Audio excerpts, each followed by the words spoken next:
that, and at this particular time we are heading straight into the press review as we see what's making business headlines into the print media as always. Okay, I'm going to start with the New Vision, and we see what's really transpiring right there, what is making headlines in the world of business. And of course, here we see how government is planning to ease that job search. And of course, according to a report here, although over 400,000 of that students graduate on an annual basis, only about 37%, of that percentage, those are 150,000 of the job seekers are able to find jobs created annually in the country. Data from the Uganda Investment Authority report of 2018 indicates that particular one. And of course, this also relates with, of course, one of the stories actually we had in the news recap that was talking about the aspect of employment demand versus economic growth rate. And you find that there is lack of a certain reconciliation. But now for this case, the government is trying to ease, of course, the work for the pupils, for the students that have graduated from the universities to be in position to get the jobs right there. So that is something quite very remarkable. And of course, this leaves at least 250,000 that's graduates jobless on the streets every year, and a number keeps rising every other year. Every other year, like remember, if 400,000 graduate this year, about 150,000 get the jobs. So the other balance remains on the streets, definitely. And another year, the same. So it keeps on mounting. And of course, that's what explains why the country's unemployment rate is estimated to reach 3.10. That's percent come 2024. And that's quite a rise from 3 to 3.10. So, but that is that's come 2024. So there are always anticipations of increase on every other day. So this is quite something very essential for the government, and it's good news for the graduates right there that they'll be in position to actually get something to do at the end of the day, because now this is leading to quite a lot of unemployment, which results to crime rate at the end of the day because of frustrations. When people get frustrated, they're not earning money and they have no hope of money, then definitely that is going to really drive them to do crimes. All right. As we also review something here regarding Uganda working towards pharmaceutical independence. This is something also very important. Of course, when we have this pharmaceutical independence, it's going to reduce the amount of money that is paid to import the drugs from other countries if we can actually manufacture them within our own country here. Uganda is said to tap into the global pharmaceutical industry by manufacturing its own drugs. This is what the report says. While commissioning the new national medical stores, warehouse and offices in Kajansi in Wakiso district, that was yesterday, President Yoweri Museveni said the government was working towards getting out of independence, of course, for drugs for ailments like malaria. Of course, some of the basic sicknesses which most of the Ugandans suffer from, like malaria, now we shall be in position to actually manufacture the drugs that treat those particular diseases. There is also an advantage that we can actually export these drugs to the neighboring countries, and this will be something that is very beneficial to the economy. All right, maybe just a brief on this. Museveni revealed that Ugandan scientists had recently discovered a new drug that treats malaria that they were currently working on. That's in Matuga, on the outskirts of Kampala. So Ugandan scientists working on a drug that can heal malaria. So you can see that is something very key. Of course, now we look at Africa. EU MPs give a no to East African crude oil pipeline. Of course, the African, Caribbean, Pacific and European Union Joint Parliamentary Assembly has passed a compromise motion for just a transition, of course, from fossil fuel to renewable energy, paving the way for the East African crude oil pipeline, or what we know as the ECO, to commence as planned. Definitely, the case happened yesterday, and it was a win for Uganda. A resolution now, Uganda can move on and explore the oil in Tanzania. Remember, in Tanzania, it's where it's refined. It comes crude. It leaves Uganda when it's crude, then it goes to Tanzania to be refined right there. Now that's a good news. That's good news for Uganda. Okay. Maybe something regarding Ebola.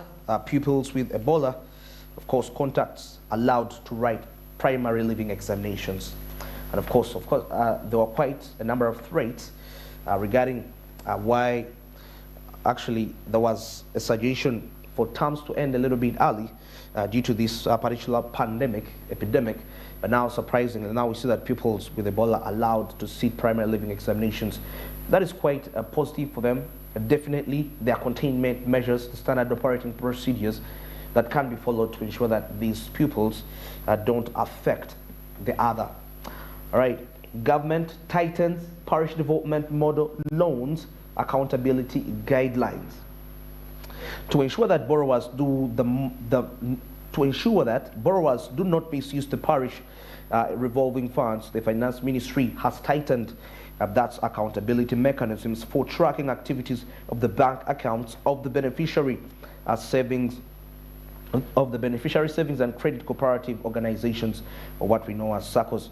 According to the new guidelines, the disbursement of the loans to the borrowers will be tracked on a newly designed parish development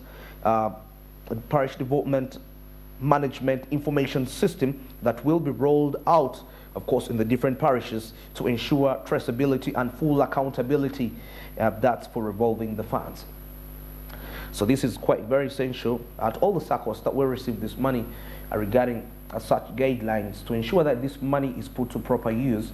Remember, the intention of the parish development model is to ensure that Ugandans transition from the subsistence kind of economy to a money economy. You know, this whole aspect of where Ugandans work for day-to-day living is not really the aim of the parish development model, but rather they can work for development. You know, and when we talk about development, that means they can save money. There is no way you can develop unless you have some extra to put aside after your work. All right. Still looking on still in the new vision. I think it's exactly 40 minutes.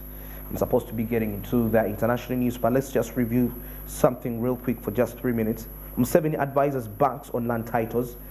Yeah, that's something so very remarkable right there. Okay, let me put the new vision aside. Actually, there are quite still more updates in there, but for the interest of time, let me also give Daily Monitor a chance as we see what's making headlines in the world of business. U.S. sidesteps government on Ebola cash overdraft. And of course, the United States has said it is channeling financial assistance to fight Ebola to Uganda.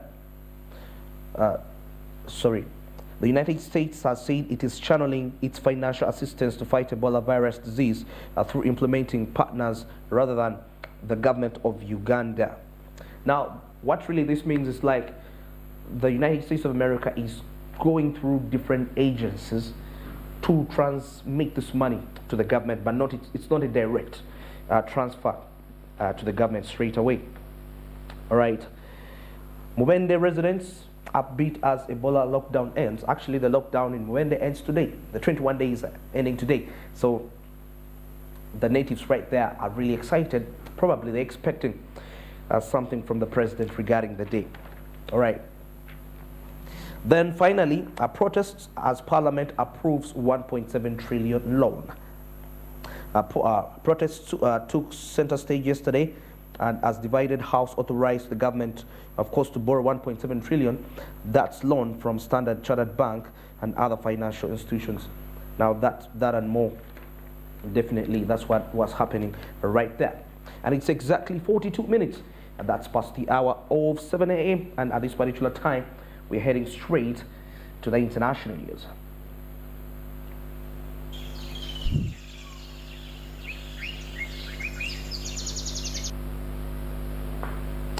All right, we start with the Fed hikes U.S. interest rates to a fresh 14-year high. The U.S. Central Bank has approved another sharp rise in interest rates as it wrestles at the rein in fast rising prices. The Federal Reserve said it was raising its key interest rate by that 0.75%, of course, points lifting to its highest rate since early That's 2008. The Federal Reserve said it was raising its key interest by 75%. Well, excuse me for that. All right.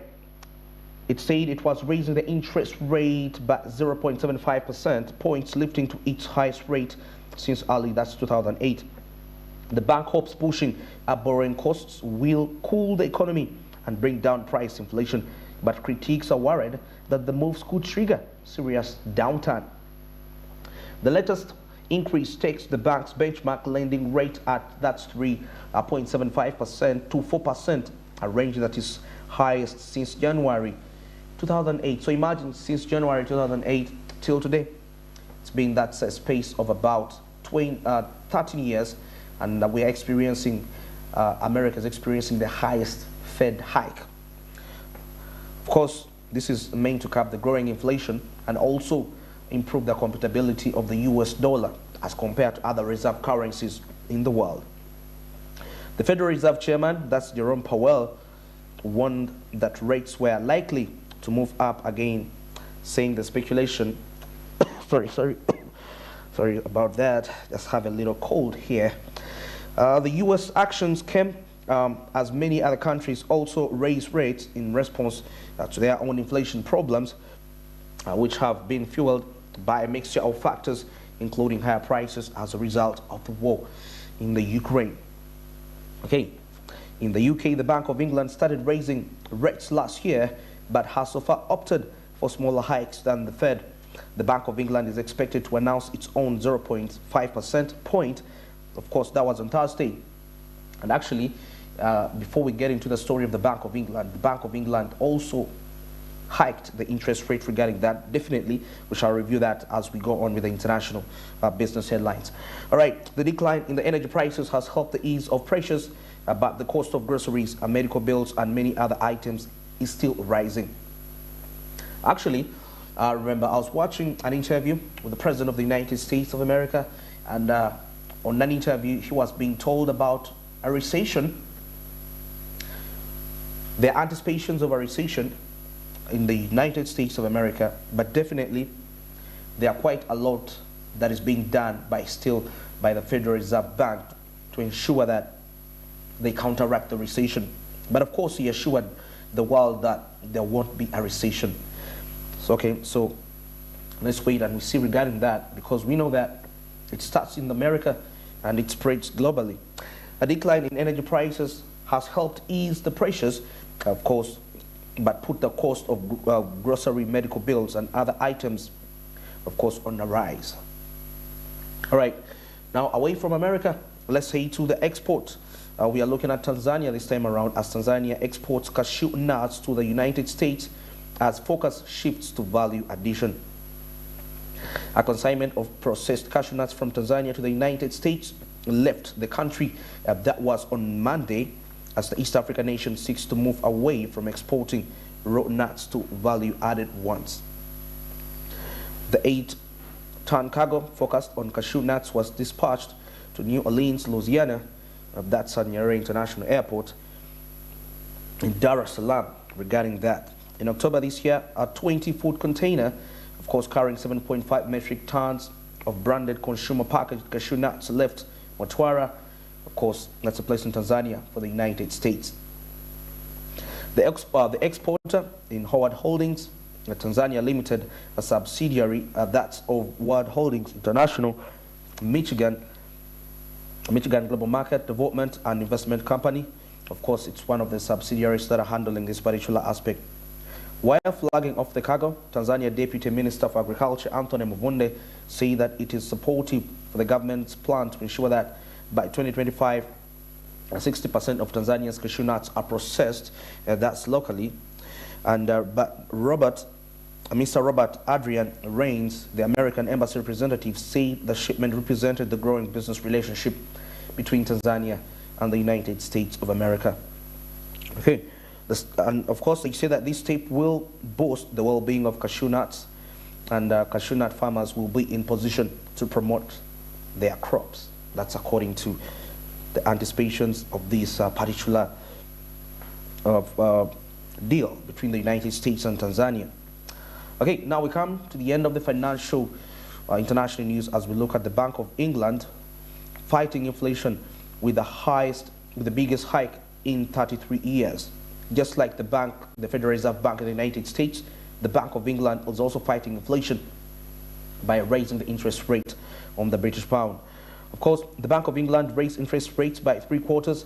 That's over percentage on point. That was on Thursday, the biggest hike in 33 years as it tries to contain soaring inflation, even as the UK economy, of course, slides towards a great recession right there. So we can see that this is something very remarkable to the economies, but also it's also saving the economies of the world from being hampered by these possible recessions. The central bank made its eighth hike in less than a year, taking to its benchmark rate of 3% since November, that's 2008. Huge hikes, moves made by the US Federal Reserve on Wednesday and European Central Bank, that was according to last week. Since the Bank of England's last meeting, UK financial markets have been through a period of unprecedented turbulence, and the outlook for the economy has really deteriorated. Now, former Prime Minister, that's Louise Truss, mean budget, of course, in late September with its promise of £45 billion and definitely of unfunded tax cuts crashed the pound, collapsed bond prices, sparked a mayhem in mortgage markets and prompted emergency of intervention of the Bank of England by the pension funds from insolvency funds right there. All right, it's exactly 50 minutes, that's past the hour of 7, and at this particular time, let's get straight to the business tips and quotes.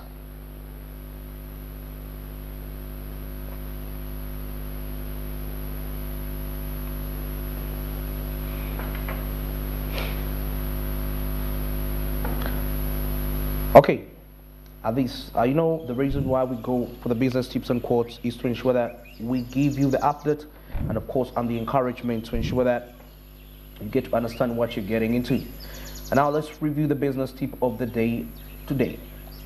It says push for a decision. Made it's a terrible place to be. It's not good for you and it's not good for the customer. You are left insurance if the customer is, of course, ready to buy and is in the limbo of waiting, and that's for a solution. So push for a decision, and this comes back to you as an entrepreneur. You always have to make sure that regardless of what you're planning for your business, regardless of what you put into consideration to prosper your business, you have to take a decision at the end of the day. That's what counts, and that's what makes the difference between successful entrepreneurs and those that actually don't make it to life. Okay, now let's get straight to the business quote of the day. Oh, God.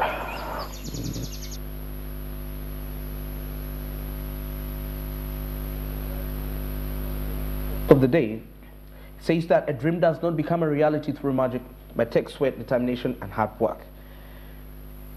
Of course, this is not the first time we are reviewing this quote on SMB, and we always know that there is that time when we expect opportunities to come our way, and sometimes we think definitely they're going to find us in any state we are, and we shall embrace them and take them, but evidently it never works out that way. There is a place of being prepared when you come to get this opportunity. It's not magic. It is okay to wish for the best for your life. It is okay to wish for a future, but at the end of the day, you have to ensure that that is going to come at the time you're prepared. Opportunity meets those that are prepared. We can't be 5 people and the opportunity comes. That's the reason as to why opportunities come, but very few people benefit from them. Probably some of them could be government grants, government agencies coming to grant certain innovations, certain business startups. But the reason why few are selected is simply because few are always prepared. It all comes back to preparation. Otherwise, if they are all prepared, why wouldn't they deserve the grant? So that is something for you to take and, of course, consider as right there as you're pursuing your business career to ensure that you make the best out of it. be prepared, and of course that will make you exploit that opportunity to the maximum. It won't happen by chance or by magic, but hard work. And preparedness is hard work itself. All right, we've come to the end of this particular segment. It's exactly 53 minutes past the hour of 7 a.m. And of course, we're going to get into a short commercial break. We'll return with the coffee court. Good morning.